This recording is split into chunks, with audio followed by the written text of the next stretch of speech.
혈당만큼 꼭 체크해야 되는 이것의 정체. 뭔지 이제 좀 감이 오시나요? 이것이 뭘까? 저 전혀 모르겠어요. 이것은 바로 예. 당화혈색소입니다. 당화혈색소요? 저는 처음 듣는 것 같은데 당화혈색소가 뭘까요? 당화혈색소는 지난 2, 3개월 동안의 내 평균 혈당치를 의미한다고 보시면 됩니다. 예, 지금 바로 이 순간에 확인하는 혈당은 쪽지 시험 같은 거라고 하면은 당화혈색소는 지난 학기의 성적표라고 보시면 되죠. 그런데 일단 혈당이 높으면 당연히 당화혈 색소도 높게 나올 거 아니에요? 오, 맞습니다. 그런데 지금 당장 혈당이 정상 범위에 있어도 당화혈색소 수치는 높게 나올 수 있습니다. 그 이유가 혈당은 딱 지금 재는 거잖아요. 네. 네. 실시간으로 생활 습관에 따라서 변할 수 있어요. 예를 들어서 혈당 수치가 정상이라고 해도 밥이나 빵, 초콜릿처럼 탄수화물이나 당분이 많은 음식을 막 과식하게 되면 나도 모르는 사이에 식후 혈당이 과하게 치솟게 됩니다. 이런 식으로 식후에 자주 혈당이 치솟으면 어떻게 되겠어요? 당연히 당화혈 색소 수치도 올라가겠죠? 네, 맞습니다. 지금 검사하는 순간, 딱 이 순간에 내 혈당이 정상 범위라고 해서 안심하면 안 됩니다. 평균 혈당 수치인 당화혈색소는 상승하고 있는 거죠.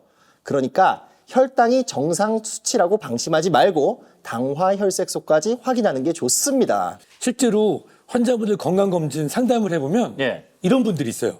우리가 8시간 금식 후에 체열을 했을 때 보통 혈당이 100을 넘으면 의심이 된다 하는데 이분은 103이었습니다. 애매하네요. 그래서 어떤지 하고 봤더니 당화혈색소가 6.7, 당화혈색소 6.5부터 당뇨를 진단하거든요. 그래서 환자분께 나중에 피 검사를 해봅시다 그랬더니 안 오셨어요. 아이고. 괜찮다고 안 오셨을까요, 그냥?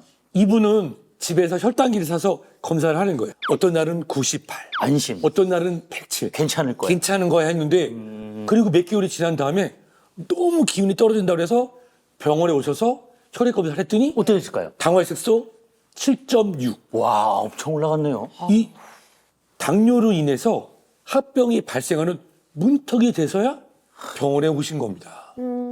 그러니까 지금 혈당만큼 당화혈 색소가 그 이상으로 더 중요하다는 지금 말씀을 해주고 계시는 거거든요. 그런데 일반 분들이 잘 모르고 계신다라는 거예요. 정확히 당뇨병이라는 게 뭘 말하는 건지 궁금하거든요.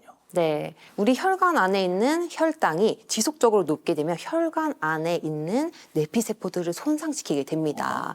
그러면 이렇게 손상되는 염증들도 발생하고 이로 인해서 합병증도 발생하게 되는데 쉽게 말해서 피가 혈당 때문에 오염된 상태라고 보시면 되는 겁니다.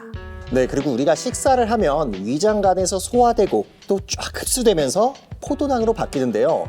혈액 속으로 이렇게 들어간 포도당을 혈당이라고 합니다. 혈당은 세포로 이동하면서 에너지로 사용되는데 이것을 돕는 호르몬이 바로 혈당을 낮추는 인슐린이에요. 근데 이 인슐린이 부족하거나 이 인슐린이 제 기능을 하지 못하면 어떻게 되겠어요?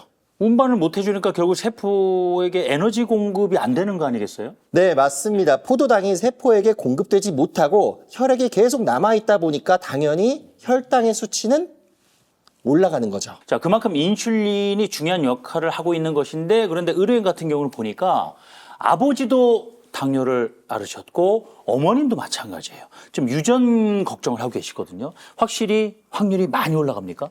그렇습니다.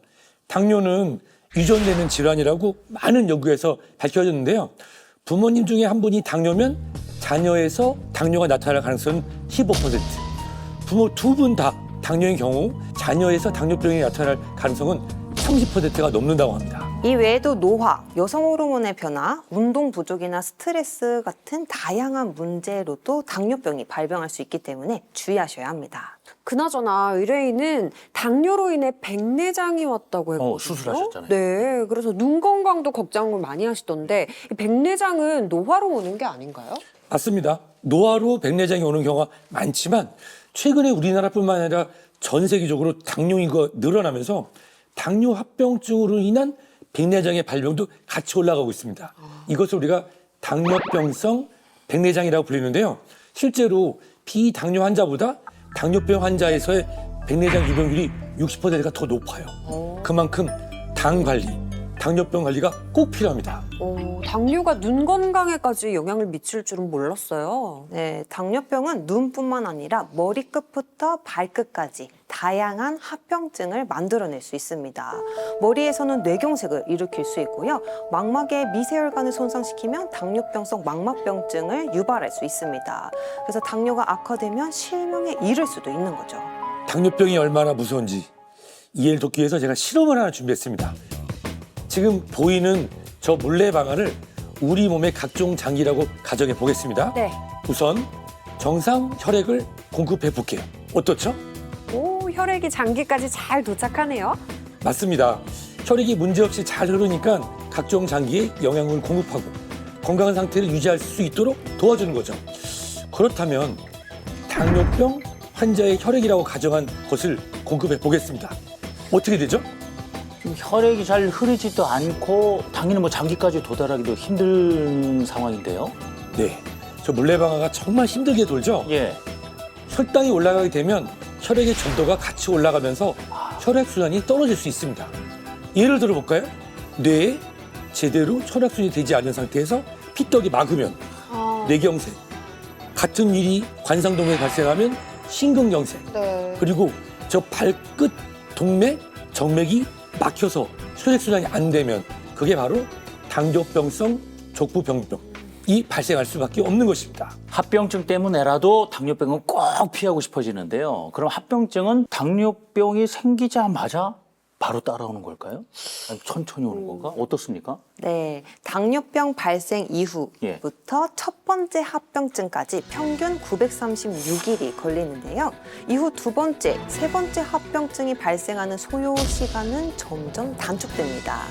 그러니까 더 악화되기 전에 미리미리 관리를 하셔야 하는 겁니다. 생각보다 길죠? 2년이 시간이. 넘잖아요, 일단. 2년 넘는 시간이 걸리는 거네요. 괜찮은데요, 그 정도면? 글쎄요, 정말 다행일까요? 다행이라고도 생각이 드는 게 왜냐면은 미리 그래도 준비할 시간을 그렇죠. 준다라고 저는 사실 생각이 드는데 아닌가. 예. 몸도 관리도 좀 하고. 네, 물론 시간을 주는 건 참 고맙죠. 근데 여기서 문제가 하나 있는데요. 예.